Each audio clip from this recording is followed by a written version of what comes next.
It's Brawler.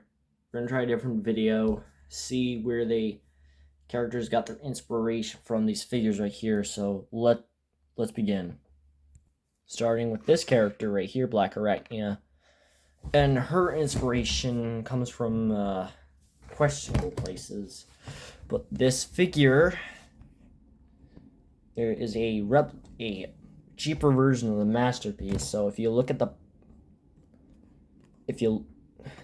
camera's so wobbly. If you look at like the bottom, so weapon storage is there. It's missing a critical. Missing sort of that. Missing a critical. Should be like a Predacon logo. At least you could add that. Now the actual figure has got some. Each of these are ball joints. There's. Swallow it up. You can see the panel lines. Something that this figure right here has the same issue. Like you see panel lines. But that's where the Studio Series has barely any panel lines, but the kibble is the chest's huge. It's got weapon storage on the back. That's good. Like this is perfect. Like look, you notice there's barely any kibble besides the back with the tail. But let's get to transforming this one. What you want to do is lift the arms up. Make sure those are lifted up. Also, yeah, lift it up. Turn them around. Make sure the arms are extended out like so. Turn the hands around. And then move to the legs. Alright, now open the legs up completely. These shift already, but you have to move them back yourself. So then you want to move the head through the back of it. And then you want to, like, this thing does not want to stay together for about a few seconds. So now do that, and then make sure that's not plugged in, and lower the legs into position. Now you can actually get the figure plugged into there. And there you have her. Just getting her posed up. It's like, Jesus. There you have her. Now, there's one thing she does have is, like, stability. For something that's plastic, if I shake her around, and even though she's got, so, yeah, she can stand up without a stand. Now, nice to know that you could obviously do this with a gun, just push it in, and then it could clip in, and then you have a gun. Same movement here. Now, to the movement aspect, she can move forward that far, and back that far, bend, double bend, that was at the transformation. Ankle moves up, ankle pivot, arms, otherwise arms is up, has a ball connected, swivel at the arm, bend at the hand, wrist thing, ball joint at the head, and can look down and up that far. My only complaint is that this part used to clip into here, it won't stay in. It stays in pretty good. Good for that. Now, the only complaint I do have with this is that, yeah, there's no kibble in the back besides like a tiny little backpack. Let's move on to the next one. Now, moving on to this guy. Looking at the robot mode, nothing besides chipping some of these plastic figures can do. There's ball joints at each feet. Each leg can swivel, move back and forward.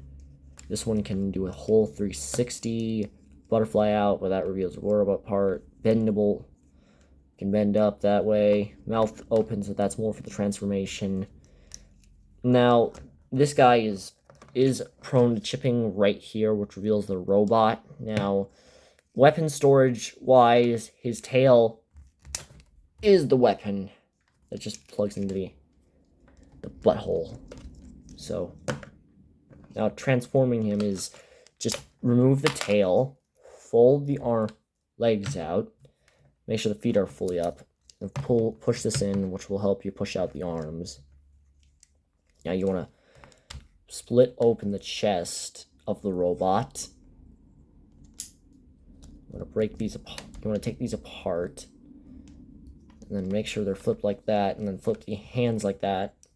do same thing on the other side. Now flip up the arms. Keep them like that. Open the mouth of the cheetah. Push it in until you hear clip. Turn the head around. And there's your transformation. Just get everything into place and listen. Boom. You have him. Also, you can put the weapon in his hand, but if you put it in his tail, it's like an But now that I got these two transformed, now if you looked at both of their sculpting, they're pretty accurate to like the 90s cartoons.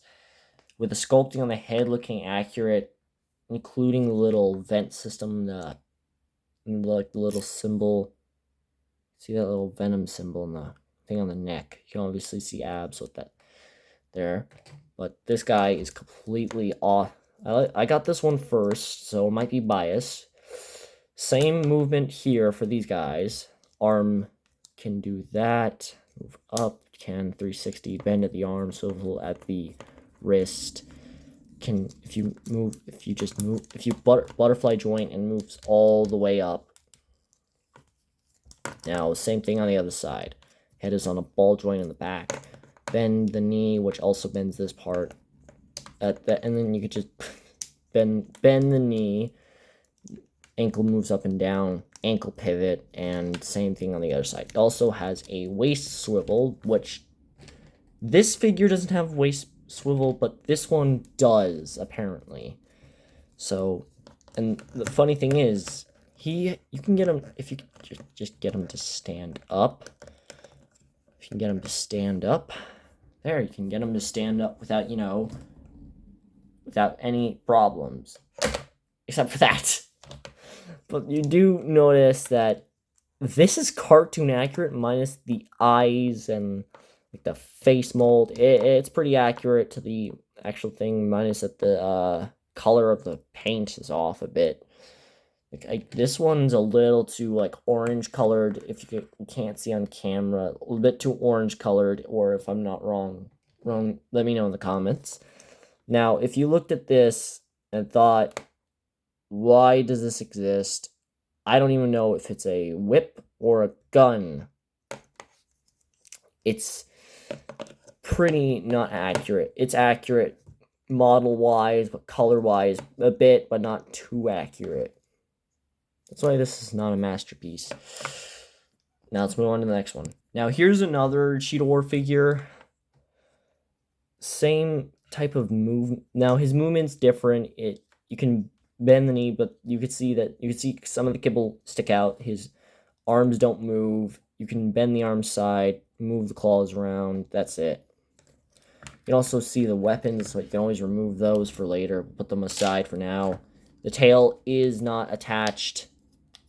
The panel doesn't want to stay in.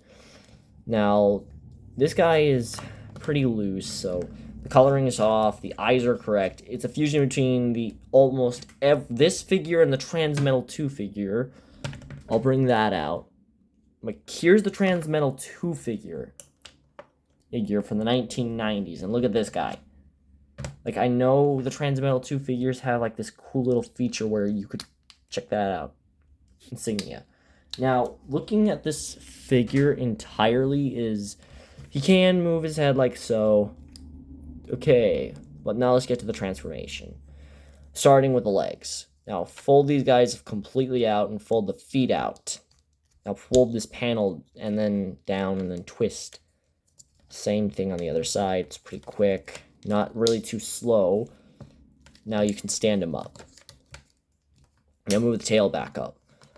Now what you want to do is unpeg this guy and pull down the claws and all the panels here. And fold this guy in, revealing the back area. Then make sure you can fold completely in. Push this panel forward, push this panel down.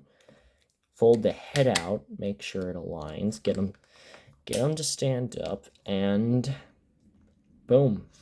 He's a bit too tall for the camera, so I'm moving him up. So here is what he actually looks like in robot mode, and if you want to combine the spears, but here's another thing, the weapons are combinable. So what you want to do is you want to put one end of the spear in, and then put the other end matching the same side, and boom, you have a staff weapon. Now, the only complaint is this joint does not want to stay up. This joint does not want to stay up, no matter how hard I try, unless I get it up like that. It is so hard to keep the joint up. Now, sculpt-wise, I think this is accurate to the movie. I didn't see much detail in the movie. You got a little maximal symbol there. 2 claws for punching, and yeah, it's the only complaint. It's just this one little thing right here is just super loose. Now, he has weight. Now, if I move posability-wise, he has waist swivel, ball joint at the head, arm can move all the way out, shoulder pad. You can move the shoulder pad out of the way, and then he looks like that. And then you can, this is more for the transformation. Now this is, now he does, now if I stay in it, he can move down and back that far. His knee can go up and back, like bend really back. And then look, pivot. Studio Series has a pivot. Now, I may be laying this off, but he can, like, he's got splits. Like, look, that's a beautiful spread. If no one says that's a beautiful spread, I don't know. But also, now with the other figures, if I had to move this guy's arms out of the way, if I did this, and it's so-so. Like, it gets stuck between these, so he's not completely able to spread his legs, whole ass legs out, so whole legs out, actually.